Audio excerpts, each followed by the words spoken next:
Oh, hello there. I'm Kate Bowler, and this is Everything Happens.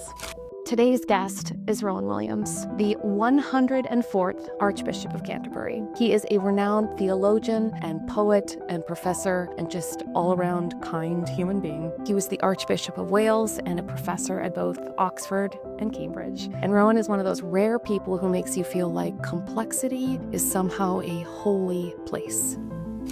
In my new book, Joyful Anyway, I argue that joy isn't the reward for an ache-free life, and it's not what shows up after everything is better. Joy is this stubborn, defiant insistence that our unfinished lives are still held in love. It's the kind of joy that can sit right up next to grief and uncertainty, right next to whatever we're carrying. And today, I get to explore that with one of my spiritual heroes. I've been a Christian all my life, but it was really in the worst, lowest moments of my life when I was very sick with cancer that I felt the intensity, that like lovely crystalline clarity of not just knowledge of God, but like God's love, God's like weird, specific love.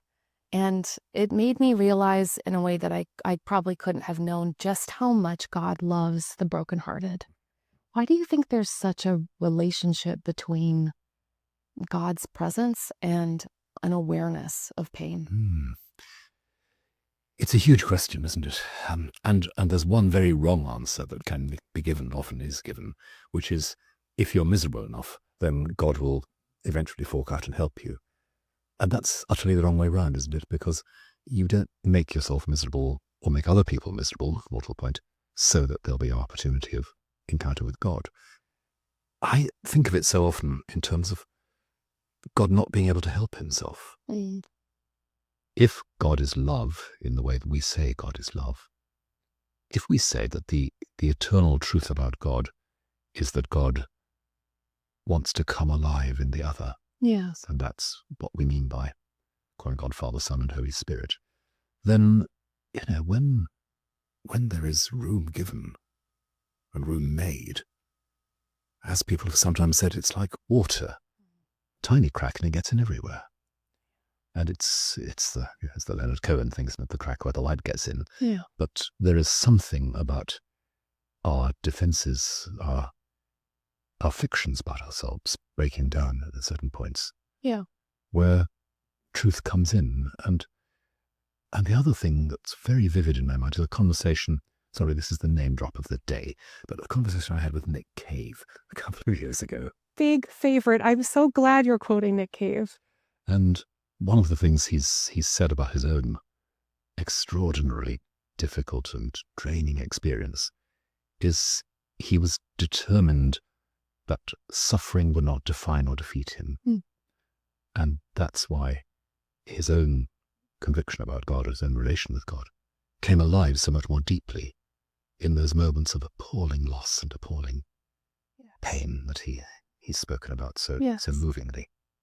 One of my lectures at Duke Divinity School, I really think a lot about Nick Cave, who lost his son and has this wonderful treatment of what the human spirit feels like as it is trying to transcend itself. Like he has that lovely kind of diatribe about why AI can never replicate our humanity. But I just love the language of that, AI or anything else cannot feel the limits that we like strain to press ourselves over, that we can't know true love unless we've known loss. We can't know jealousy unless we knew that we could want things. Exactly. And that's why I think it's a mistake to call AI intelligence. Human intelligence is something that's so completely different. Human intelligence applies to all those areas of ourselves like fear of death and pain and lust and hope and appetite. And occasionally I ask students, can you imagine a question that an AI system would have real difficulty answering? Like, did you sleep well last night? Or, that smells good, doesn't it? But that's intelligence. Yes. And for us to work with that patiently, imaginatively, generously. That's how we become intelligent beings. It's not by becoming vastly skilled at moving huge numbers of statistics around. We people, I mean, our absurd humanity is so specific. I mean, it's just funny. It tells me so much about how God loves us in our granularities, because we don't want things in general. We want that person to come back, this person to be well. We wish we could, smell our dad's hair and be back. That is so interesting, isn't it? That our suffering, our sense of loss, is nothing if not specific. It's why I think a lot of talk about the problem of suffering, Yeah. understandably, but still rather problematically, ignores that very specific side of it. Yes. It's not that you grieve because you have lost a certain cluster of opportunities of making yourself happy. What you've lost is a particular set of relationships with real others that make you happy. Yes. And as somebody put it,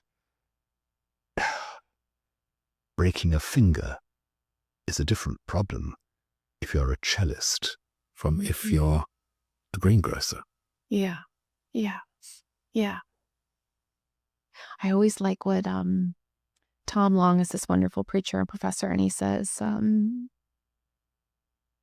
there's always two preachers at a funeral. One is the body, one is like the reality of everything you lose.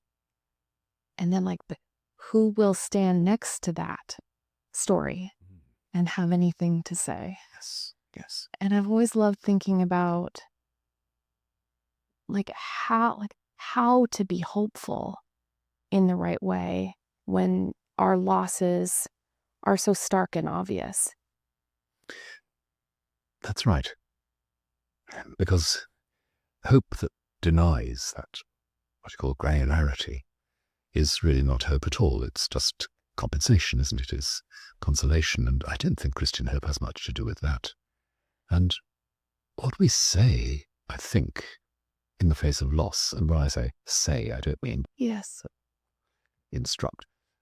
Very often what we're saying is, yes, this is an unmendable wound in some ways. Yes, this is something which is never going to be all right.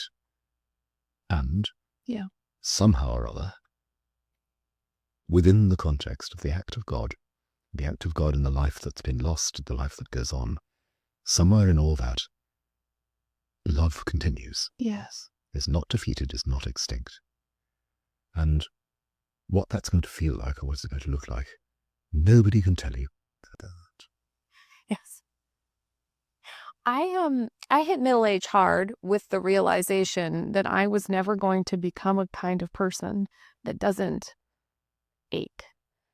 I did think naively that a better person, a better Christian, a better, that this feeling of incompleteness or this longing would eventually quiet.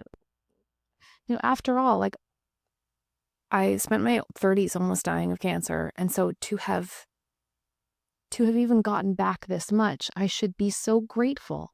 A person like that shouldn't ache again. Mm-hmm. And I've really struggled with the right Christian language for longing. And you are very reassuring that there is a kind of holiness in our longing. Absolutely.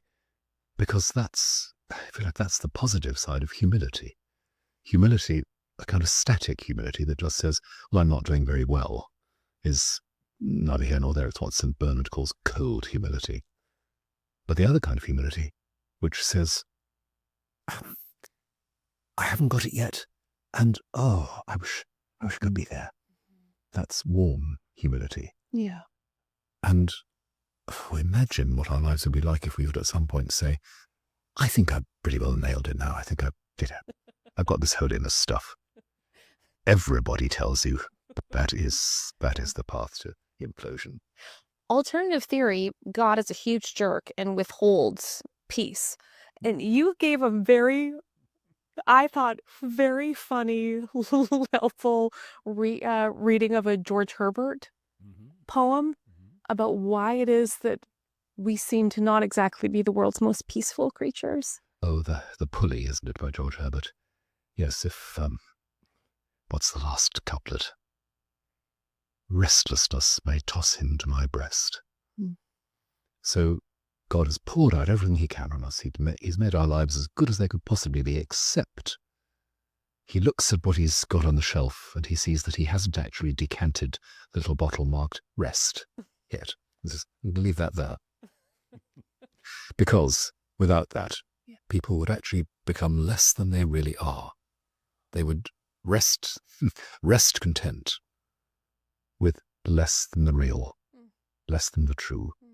They'd think, yeah, I think I've got it pretty well worked out. And Jesus himself in the Gospels talks about that in the parable of the rich man who's planning to build all these outbuildings and barns and all the rest of it. And God looks at him, and I imagine shaking his head, saying, "You idiot. If this is where you put your security, then you are settling for less than the real, less than the true." And this longing, I think, is that instinct for the real, the true. Yeah. And because the real and the true are not like the next good meal, they don't come to an end, then in one important sense, you're never going to be completely free of the ache.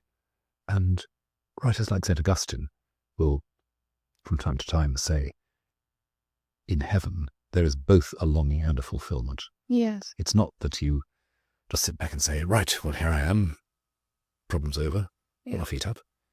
There's a growing where it continues.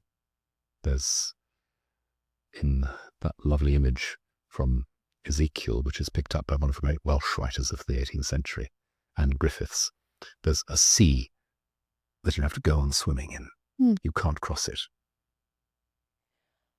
I don't think I ever thought about heaven as being both longing and fulfillment, and that's why it seemed incredibly, deeply boring in some way. That's the problem, isn't it? We often talk about that connection with God, that,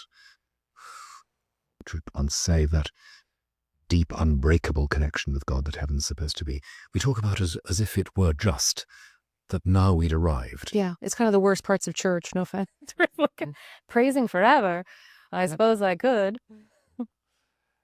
And the thought that it's the kind of joy that is constantly breaking its own boundaries.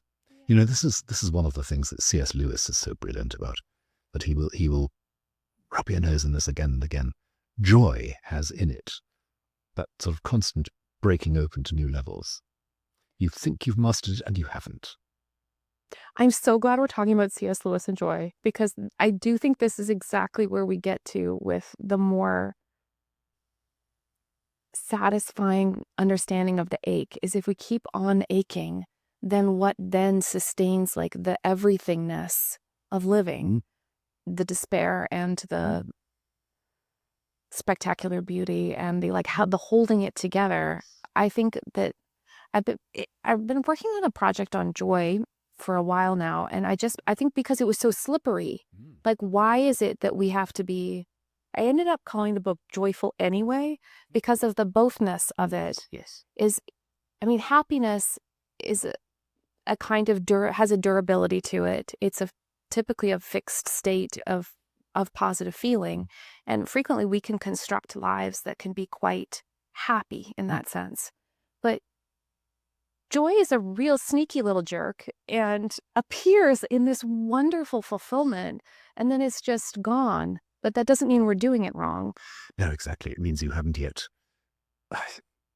fully adjusted, aligned, immersed. Yeah, and people talk about happiness studies these days, and they do. American universities love it. I know, and my heart slightly sinks at that. But joy. I often go back to musical analogies here. Not that I'm much of a musician, but I enjoy it. And that sense, if you're singing, yes. I used to sing a lot and really still love it. when you're singing something wonderful, and bar by bar, it opens out, and you feel the energy that draws you into the next phase. And then, of course, you sing it again, and it's different, and there's more. Yeah. And so on, and on, and on, and on. Yeah. So when I go and listen to, let's say, Bach's Christmas Oratorio every year, it's not the same as last year. Yes. And I will look forward to next year, and the year after, and the year after, and the year after. Because the yearning is to be more receptive, more filled, more stretched, and sometimes more broken by it, because you return to something you thought you knew well. Yes. A book you love, a bit of music that you love, even a bit of scenery that you love, and sometimes even a person that you love. And they are not quite what you remember, and that can hurt. And then suddenly it opens out and you think, now I've broken through into another dimension of this. That sounds exactly like the Kierkegaard description of joy, when the more you find it is in a way like its own sadness, because it's so like beautiful and ephemeral, and also reminds you, it's like you've gotten it and lost it in the same moment of everything. That's right. And I suppose insofar as we can imagine the joy of heaven, it's all of that without that fear of loss. I think, again, that's what St. Augustine was trying to say at the end. Yes. His great work on the City of God, that we are at rest in an important sense, but we're also still seeking to be more deeply at rest, and we know that it can't be lost. I can see why music is such a great analogy here for both the ache and its fulfillment. Because there's that lovely, so Karl Rahner, an incredible theologian, and so agile in how he thought about like the totality of theology. And when he describes the unfinished symphony of how we understand our place in the world and God's love. And in that, I feel like I can hear all the minor notes of all that which can't be and isn't, and will never be. And yet just how beautifully bittersweet it is to live like this, with all of its dumb, horrible unfinishedness. That's right. And of course, we'd be using examples from classical music, but the same is true of all kinds of music. And so often what lasts in popular music is music that somehow contains that. Yes, I totally agree. There's so many more words when they're musical words for longing. Like, I don't think I'm going to pronounce it well, but the Portuguese word is saudade, right? Saudade, yes. Or in Welsh we say hiraeth. That bittersweet, here and not, longing and maybe, major and minor. Yeah. Again, I guess that Cave would have quite a bit to say about this, but I also think at a much more kind of accessible, familiar level, Paul McCartney. Yeah. I was hoping you'd go Lady Gaga, just surprise me. In the great works of... Instruct me. I'm always struck by how few entirely true things there are to say, period. But in the face of loss and grief, I do think that it is spiritually true to say, like, it's like that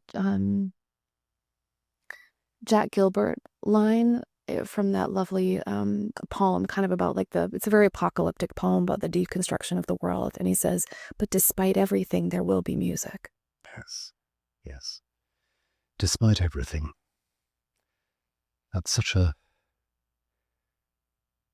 a bold statement, isn't it? Because you don't know what.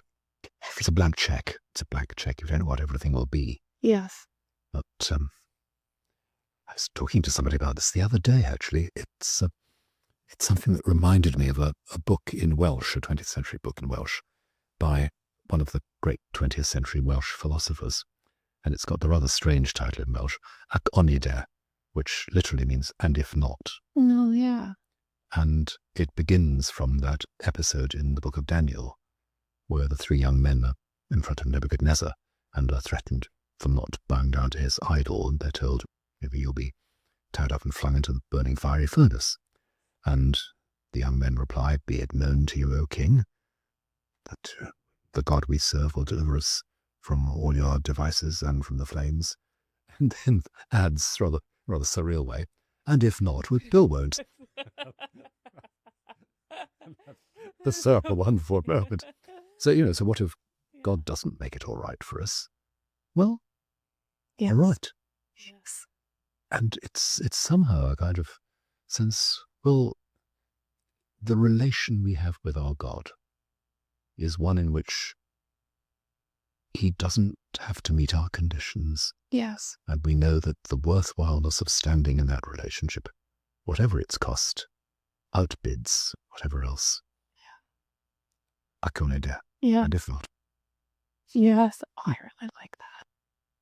Kind of reminds me of our mutual friend Sam Wells, when he'll say, oh, if you can't make it happy, could we make it beautiful? And I do think there's like a wonderful, I don't know if dignity is the right word, but just like Which is a good word there. and being able to look at what can't be met. Yes. Yes. Yes. And to look and not to flinch. Yeah, that's right. And not to lie.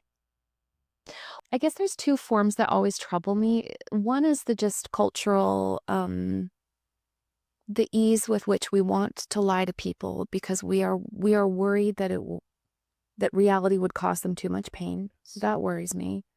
The other is the very religious solution making, which I also have hives about. And hyper certainty has really given us such a terrible reputation. And I just think since we're talking about joy, I think one of the most common unflattering portraits of us is that Christians are usually the most joyless people. And in fact, we're very suspicious of joy. Couldn't agree more. I think the confusion that prevails sometimes between joy and certainty is really toxic for us. We think in order to hold on to our joy, we need to cement the certainty. Yes. And what if they're not quite the same thing? And joy is certitude of a kind. Yeah. That wonderful line in Milton, but the sober certainty of waking bliss. It's a tremendous evocation, this bit of real presence in the moment, the sober certainty of waking bliss of that line. But that's not the kind of certainty that says, so I now know perfectly clearly why you're wrong. Yes. Thank you. Welcome to my answer factory. I will be taking your complaints and responding. Yeah. And yeah, that's so not it. Yes. So not it. Because the sober certainty thing, you can't manufacture it and you can't commodify it. And Lewis again is so good at this, it happens to you very often when you're not expecting it. And Yes. How inconvenient. how inconvenient. Yes. I'd like to schedule, for real, I would wish I could schedule joy. Mm-hmm. Wednesdays between 8 and 9, I'm available, as it turns out. But I love what the poet Christian Wyman says about you can't grab onto joy just like you can't surprise yourself. There's really no way. Surprise yourself. Yes, that's wonderful, isn't it? Isn't it? I do picture trying to be like, but just Yes. really being unable to get there. Just find like I turn over and over again to people who have known tremendous suffering because there's an inside outness often to the way we discover even like the loveliest things. And in a way, I think that's such I find it very comforting to be able to say to people experiencing pain, like, there will still be joy. Yes. there is nothing that is truly spiritually wrong unless it is despair. That's right. And it's not saying there will be a happy outcome, Yes. but that there will be something that will still surprise you. Yes. And that old Buddhist parable of the man running away from the tiger, you know this one? No, I don't. The man is running away from a tiger, and he comes to a cliff edge and gets a bit worried. He scrambles over the edge. He hangs onto the root of a little shrub at the edge of the cliff, yards below the rocks, and the tiger's up above. And as he hangs there, the shrub begins slowly to tear away from the soil, and behind it is a little clump of wildflowers. And the man looks at the wildflowers and says, "How beautiful." And says the Buddhist, "That's enlightenment." Yes. And I think, well, I connect that with what the Lord says in the Gospels too. Every day, every now is the moment of encounter. Mm. And God is ready to be in that moment of encounter. Yes. And if you try to manufacture it, imprison it, good luck. Yes. Take supplements for it. Yes. We've bought podcasts for it. Sorry. With due respect. Absolutely. I'm a historian, not a theologian, but I kind of landed somewhere on the places I most closely associate with the experience of joy. Mm-hmm. I really landed on deepest gratitude. Mm. Like gratitude, like in the Christmas Carol, when he can't believe that he gets to continue living and there's another day, and it bubbles up in this delighted, crazed thank you, yes. I have felt that a few times in my life, and that to me seems very close to joy. So deepest gratitude, I was like, I think that's a place where joy is very closely found. Deepest hope, Mm-hmm. where there is a story, there is an anchor God has put in the future, and you are being drawn toward it. And every now and then you get this sense that even though you thought you drifted somewhere else, that you are somehow pulled forward and you can't even believe that you are. That to me seems very close to joy. And then I think it's delight. Like, I pick absurdity as the close friend of that because that's how I'm wired. I know many people feel joy when they like see a rainbow or see a gorgeous piece of art. For me, I could be at like the world's largest Ukrainian sausage, which is in rural Alberta. And it makes me laugh I'm still on that. so hard that such an unbelievably stupid and wonderful thing has been made. And that even just to get there, I've boondoggled myself in some absurdity. And then I meet wonderful people, and I can't believe that in the zigzag of life, we get to be so very alive. And so something about just the surprise of delight, it's the super highway for me to joy. And so that's when I'm trying to think about like how we experience joy, which is this glimmer of transcendence. I guess I went gratitude, hope, and I went delight. No, that makes a lot of sense. I think with delight, that also leaves room for the absurd, doesn't it? This isn't necessarily a serious world. Yes. And I take great delight in the fact that, again, the Lord in the Gospels seems to have a very strong sense of the absurd. Yes. The parables are a bit surreal at times, and as many people have commented, the camel going through the eye of a needle is a thoroughly surreal image. Yeah. And it's as if we're being invited to look not just at the overwhelming generosity of God, but the ridiculousness of the love of God. It's the collaborators and the prostitutes going to heaven before the pious. Yeah. It's ridiculous. Yes, there is no real math, and how wonderful, but I was counting the whole time, God. Yeah, it's exactly. There are some times in our lives where we just have to say yes.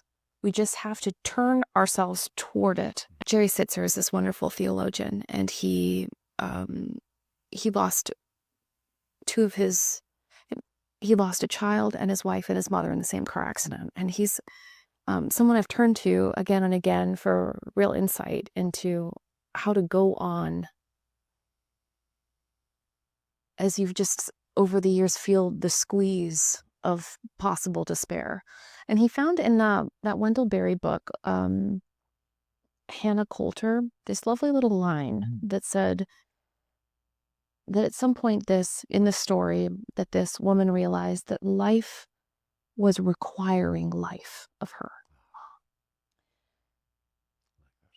I really like thinking about joy as a great yes to life when everything else cries out, no, or you're being naive, or don't you understand the apocalypse is on the horizon.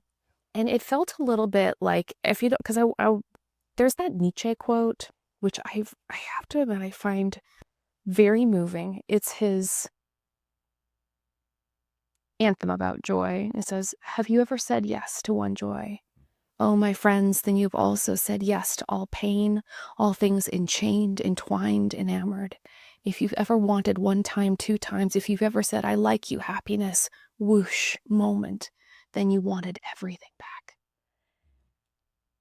And the fear of that great no, like despair, death being the loudest preacher, and we stand next to a body and we have to have something to say. I guess joy feels like such a necessary yes. That's right. That's right. Somebody years ago wrote about the Church of England funeral service, which begins with the coffin being carried into the church, preceded by the minister, who begins from the back of the church, proclaiming in a loud voice, it says, "I am the resurrection and the life, says the Lord." Because that's what is to be said. I like, too, when I picture it, that it would be behind you, because it's not really them, it's just the promise. That for all the evidence, we have to say yes at some point. That's right. That's right. And gratitude as well. St. Paul in 2 Corinthians tells his long-suffering recipients to give generously the support of the poor in the Middle East, so that people will be grateful. Not necessarily them, but people in general. People will be grateful to see anybody behaving like that. Yeah. People will be told by your actions, says St. Paul, I think, they'll be told by your actions, it's not necessary to give way. You are doing something, yeah. And the something you're doing is a something which is in tune with the way reality most deeply is, with the love of God. Yeah. So you have no notion what difference it might make. And people are not grateful because you're solving a problem. They're grateful because you're modeling a hope. And I think Christians might sit with that a bit longer at times. They might think, well, the job is not necessarily to solve problems. The job is so to behave that people see something. Yes. And see something that's releasing, liberating for them. Yes. This is the kind of life that opens windows. That's holiness, I'd say. And that's why I think it's very important to say when, for example, we're thinking about the climate crisis or any of the other massive issues that weigh in upon us these days. Important to say, particularly to younger people, I often say this if I talk to school students, you act in the light of that. You act responsibly as an ecologically minded citizen of the world, not because you think saving money while you're brushing your teeth is actually going to avert climate catastrophe, but because it's better. Mm-hmm.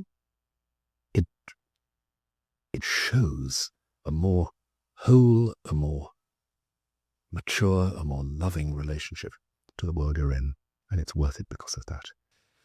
It's a hard lesson for all of us to learn, I think, because we're all of us in varying degrees, and I make no exception for myself. We're all buying into a sort of desperate longing for solutions.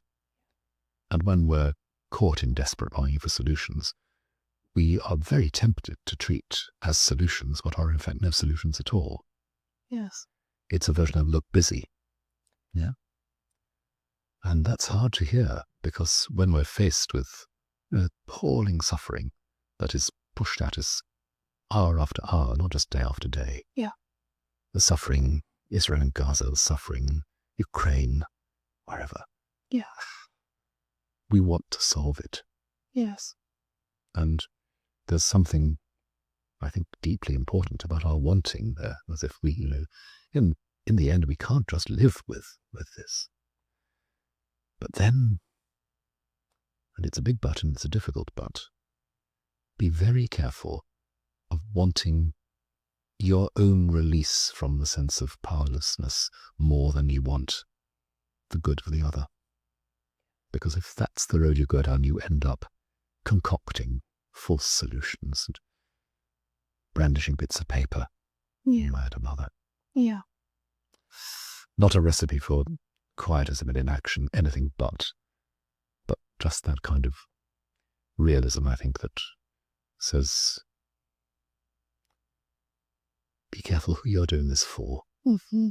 Remember that the thing is not your responsibility to solve it all tomorrow, but your responsibility now to honor the granularity of suffering and need as best you can here, as you, with that other person who is them, and the situation, which is what it is. Yes. Yes. Well, witness. Something like Action. It seems to me that it's also very easy to divide into spiritual camps, people who feel responsible to be joyful as evidence all the time, and then people who feel responsible to be publicly sad all the time as to witness to the suffering of the world. We all worry about not being theological proof one way or the other, I think. It's very show and tell by accident. Yeah. And of course what that means is you're back in that distinctive totalitarian nation where anxiety is the common language. Yes. And that form of totalitarianism is the one that's most risky for us. Anxious, am I being happy enough? Am I being sad enough? And even, am I being honest enough? Oh, it goes round and round in circles. Yeah. And that's one of the things which is so different from the spontaneity, the immediacy, the surprise of both joy and grief at times. So if we could encourage joy in the Christian life, knowing, of course, that we can't plan it, that we can't force it, that in fact, spiraling around how we're feeling all the time is also a terrible offshoot of our therapeutic age. So we don't want to do that. But we want to be more open to the idea that what's in front of us isn't just another bad headline. How can we cultivate that? I think this is where the disciplines of physical awareness, stillness and silence do come in, giving space. The irony being that if you, as happens in certain meditative traditions in and out of Christianity, if you focus a bit on your body and making sure you're listening to your breath and your heartbeat a bit, the irony is you stop being self-conscious in a certain way. You're just aware of, as it were, the waves lapping on the shore. This is happening. This is the rhythm of things. And to sink into that a bit, and just let that ease the anxiety, draw the knotted, compressed anxiety out a little bit. That's a start. And I think if you're also trying to, forgive the jargon, curate the event of worship, then the right use of music and movement, and the right use of visual stimulus and posture, all these things do matter. And it's why I suppose quite a lot of people these days both feel a certain nostalgia for older styles of Christian worship. People like chant and candles and so forth. And very often will adopt those. I guess maybe awe as the side door. That's right, something like that. And to me that goes with the sense of this being something that matters. Not matters in a way that produces anxiety, but this is serious. Doesn't mean it's glum or depressing. It's serious. This is real. And what I want most to say to clergy starting out is, for God's sake, literally, try to look as if you knew what you were doing and was worth doing.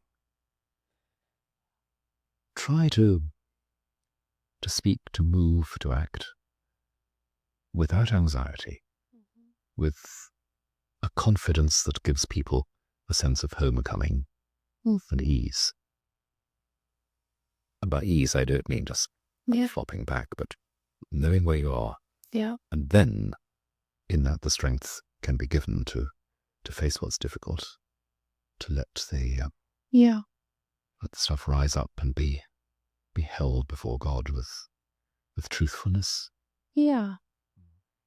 Let everything be sturdy. I like that. Given how weird joy is, when is the last time or like the strongest memory you have of being deeply joyful? Just about 2 weeks ago on holiday in the Malvern Hills on the English-Welsh border.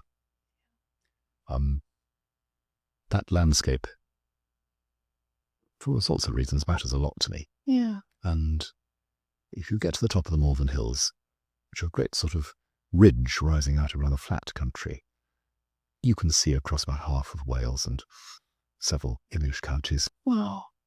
And because it was the country out of which Edward Elgar, the composer, came, and then if you have a musical background, you hear Elgar's Enigma Variations and Elgar's Cello Concerto just buzzing away in the background wherever you walk there. And walking up to the top of the Worcestershire Beacon about 2 weeks ago, that was joy. Yeah. That was joy. That was the sense of, this is it. You can hear the music. I've heard it there. That's lovely. It's the joy we have. It's the joy we have sometimes with people we most deeply love. It's the joy of singing in a choir. The joy, I dare say, of some people whose gift and passion is for extreme physical exertion in sport and so forth. Yeah. That's joy too. It is. It's all to do with that central deep conviction, I think, that this is what we're made for. And to speak of joy in the presence of God is to hold all of those things together, and so it all falls into that the absolute there-ness of what isn't you, so that the great good news dawns on you. I'm not God. I don't have to make the world and keep it going. I'm a creature, and to be a creature is to be the object of infinite love, endless attention, and the most radical sacrificial gift possibly imagine. You may remember Lewis again in the Screwtape Letters. One of Screwtape's complaints towards the end. At heart, he's a hedonist, says Screwtape about God. Forget all this stuff about martyrdom and suffering and asceticism. That's just fluff. Yes. Deep down, it's all about joy, damn it. And that's what hell can't deliver. So it's the one thing that Screwtape absolutely knows they can't do and God can. Yeah. And you know, sometimes I think about metaphysics. I think maybe the most important thing we can say about the difference between God and the devil is that God can give joy and the opposition can't. Go figure, as I believe you say in the United States. Because sometimes joy sounds like it should be bliss, but bliss has an erasure to it, like that you become everything and nothing. Mm-hmm. But I think the feeling in joy, like that, like when you describe an athlete, if the end, it's not their exertion, it's the thrill of just the end of their exertion as if falling over the finish line. And then in that moment, everything matters, nothing matters, and everything good is true. Yes. And it wasn't just that one little edge where it wasn't up to you. Yes. I really like you. Thank you for doing this. Oh, I shall sleep tonight. Thank Kate. Yes, it was a joy. Thank you. It was a joy indeed. You know, after conversations like that, I always feel like I just need a minute, because I have buried friends. I have watched people lose things they'll never get back. I've stood in rooms where there's no solution to offer. I've lived with years and years of chronic illness. And also, I have laughed at the most ridiculous things, like the world's largest turtle made of spare tires. I have felt for a split second lifted clean out of time. Because grief and joy and ache and delight and unfinishedness and wonder, man, they sit right up next to each other. Here is my blessing for you. May you not rush your sorrow. May you not manufacture your joy. May you still feel no pressure to tidy up what is still unfinished. And if joy finds you in music or absurdity or forgiveness or the steadiness of love that refuses to leave, may you let it in. Not as proof that anything is fixed, but as a recognition that God is still at work. Even now, even here, even if not. Bless you, my dears. My new book, Joyful Anyway, comes out just in time for Easter, and it's available wherever books are sold. And there's a handful of tickets still available for book tour, so pop on over to katebowler.com/joyfulanyway to grab your seat before they're gone. This episode was made possible through the generosity of Lily Endowment as part of our series on Christian spirituality, and it's a chance to have a moment to reflect on life and faith in the service of knowing and loving God. Thank you to my amazing team, Jess Ritchie, Harriet Putman, Keith Weston, Ann Herring, Haley DeRitt, Megan Crunkleton, Eliza Neo, Anna Fitzgerald Peterson, and Catherine Smith. This is Everything Happens with me, Kate Bowler.